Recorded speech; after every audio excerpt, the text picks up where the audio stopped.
Assalamualaikum warahmatullahi wabarakatuh. Hai teman-teman, apa kabar hari ini? Walaupun di masa pandemi seperti ini, kita masih tetap semangat belajar ya. Pada pertemuan kita hari ini, kita akan membahas materi biologi tentang evolusi. Untuk bisa menjawab itu semua, maka tujuan pembelajaran pada hari ini adalah sebagai berikut. Teman, sebelum kita membahas evolusi lebih jauh, tentunya kalian sudah mempelajari bab mutasi, bukan? Untuk mereview ingatan kalian kembali, kita membahas mutasi dulu ya. Jadi, mutasi adalah perubahan karakter atau gen yang bersifat permanen yang diturunkan kepada populasi selanjutnya.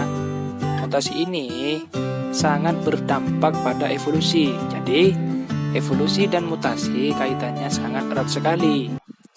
Untuk itu, setelah ada pengantar dari mutasi, mari langsung saja kita bahas tentang evolusi.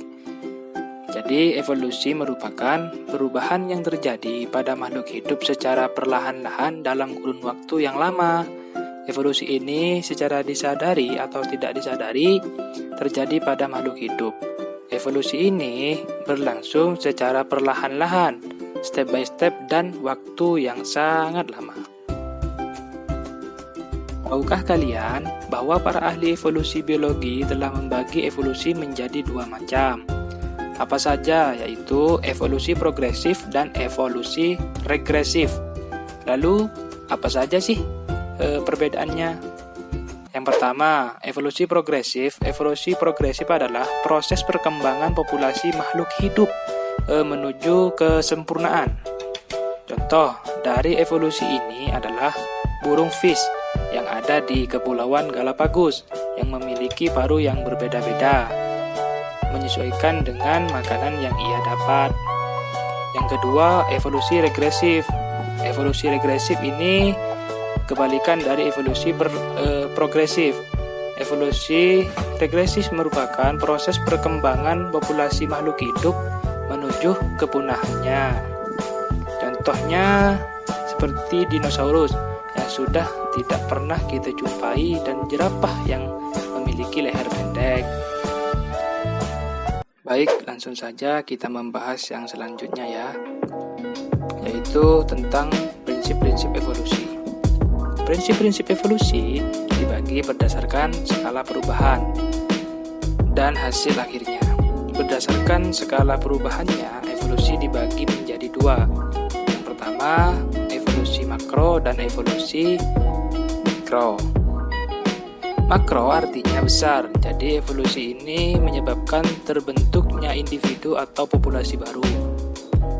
Sedangkan evolusi mikro yang artinya kecil hanya menyebabkan perubahan pada susunan atau karakter gennya saja. Berdasarkan hasil akhirnya, evolusi dibagi menjadi dua, yaitu evolusi divergen dan evolusi konvergen. Evolusi divergen adalah perubahan populasi pada suatu spesies yang dapat menyebabkan tumbuhnya spesies baru. Sedangkan evolusi konvergen merupakan suatu perubahan pada suatu organisme yang memiliki struktur yang sama atau berbeda dalam suatu garis keturunan atau nenek moyangnya. Dalam evolusi biologi ini, banyak sekali pandangan-pandangan tokoh tentang teori evolusi, dan dua tokoh yang sangat terkenal dalam evolusi adalah teori Lamarck dan teori Darwin. Kedua teori ini sangat berpengaruh dalam evolusi. Untuk membahas itu, mari kita bahas satu persatu. Teori evolusi pertama, yaitu menurut pandangan Lamarck menyatakan bahwa makhluk hidup akan berinteraksi kepada lingkungannya. Teorinya dikenal sebagai teori adaptasi. Dia mengatakan bahwa evolusi itu terjadi karena adanya interaksi atau makhluk hidup dengan lingkungannya. Dan adanya interaksi menyebabkan perubahan yang diturunkan kepada keturunannya. Contohnya seperti jerapah. Jerapah yang dahulu memiliki leher pendek berubah menjadi leher panjang. Mengapa hal itu bisa terjadi? Karena jerapah yang memiliki leher pendek diduga menyukai daun pada pohon yang tinggi, sehingga lama-kelamaan untuk mendapatkan makanannya itu jerapah berleher pendek beradaptasi sehingga ia memiliki leher yang panjang. Dan menurut pandangan Lamarck, ini lebih panjang tersebut akan diturunkan kepada keturunannya atau generasi selanjutnya. Mari kita lanjut pembahasan yang kedua, yaitu teori evolusi menurut pandangan Darwin. Tahukah kalian bahwa Darwin merupakan tokoh evolusi yang terkenal di dunia? Karena teori-teorinya yang sangat kontroversi, Darwin mengatakan bahwa evolusi itu terjadi karena adanya seleksi alam. Seleksi artinya dipilih atau pemilihan. Sedangkan alam merupakan tempat tinggal dari makhluk hidup tersebut. Jadi, menurut Darwin, bahwa makhluk hidup yang mampu bertahan hidup akan dipilih barang siapa yang bisa bertahan hidup, maka dia akan tetap eksis. Sedangkan yang tidak mampu bertahan hidup terhadap lingkungannya, maka dia akan mengalami kepunahan. Berbeda dengan pandangan Lamarck tadi, yang mengatakan bahwa jerapah yang awalnya memiliki leher pendek beradaptasi sehingga ia memiliki leher panjang. Menurut pandangan Darwin, dengan contoh yang sama, yaitu jerapah, bahwa Darwin mengatakan jerapah yang dahulu itu memiliki nenek moyang yang bervariasi atau berbeda-beda. Ada jerapah yang memiliki leher pendek, ada jerapah yang memiliki leher panjang setengah pendek, mungkin ada setengah panjang. Hal ini menyebabkan adanya seleksi alam. Bagaimana? Begini ilustrasinya. Dahulu banyak sekali pohon-pohon yang tinggi. Jerapah-jerapah mungkin yang memiliki leher panjang bisa mendapatkan makanan dari pohon-pohon yang tinggi tersebut. Sedangkan jerapah yang memiliki leher pendek tidak dapat mendapatkan makanan sehingga dia mengalami kepunahan.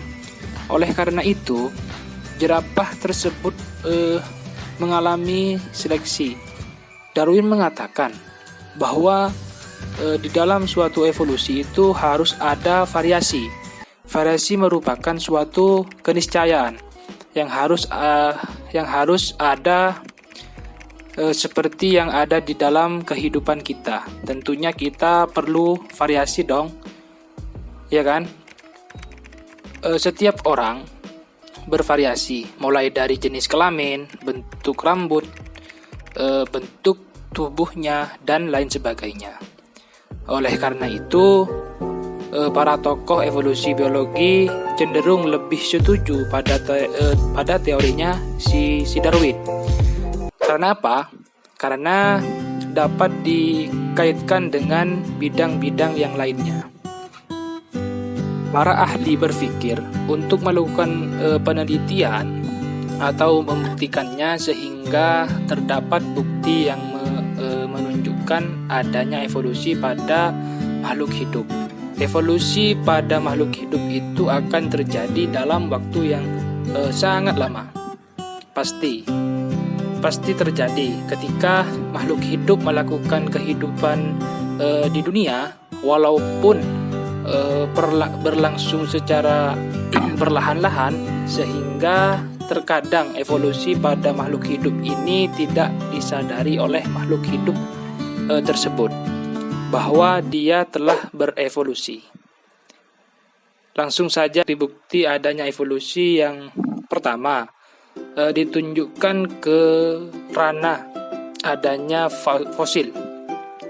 Fosil adalah sisa makhluk hidup zaman dahulu yang sudah membatu. Dan fosil yang menunjukkan evolusi karena kelengkapannya hampir sempurna dan lengkap karena ditemukannya fosil kuda. Bukti evolusi selanjutnya ditunjukkan dari perkembangan embrio atau embriologi. Kita mengetahui bahwa amfibi, reptil, bestias, bahkan mamalia tentunya mengalami perkembangan embrio. Perkembangan itu dimulai dari zigot, membentuk embrio dan tahap-tahap yang sama, yaitu morula, blastula, grastula, dan lain sebagainya. Karena adanya persamaan tersebut menyebabkan adanya persamaan nenek moyang. Hal ini yang menjadi bukti bahwa embriologi menjadi bukti evolusi. Begitu. Oke teman-teman, tak terasa ya kita sudah membahas sangat jauh tentang evolusi berdasarkan pemaparan materi tadi. Tentunya kita sudah mempelajari tentang pengertian evolusi, prinsip-prinsip yang mendasari evolusi. Pandangan teori evolusi menurut Lamarck, evolusi yang terjadi karena adaptasi, dan menurut Darwin, evolusi terjadi karena seleksi alam. Bukti-bukti evolusi, dan perlu kita tekankan bahwa evolusi terjadi pada makhluk hidup secara perlahan-lahan dalam kurun waktu yang sangat lama. Mungkin itu saja yang bisa saya sampaikan, kurang dan lebihnya mohon maaf. Wallahul muwaffiq ila aqwamit thoriq. Assalamualaikum warahmatullahi wabarakatuh.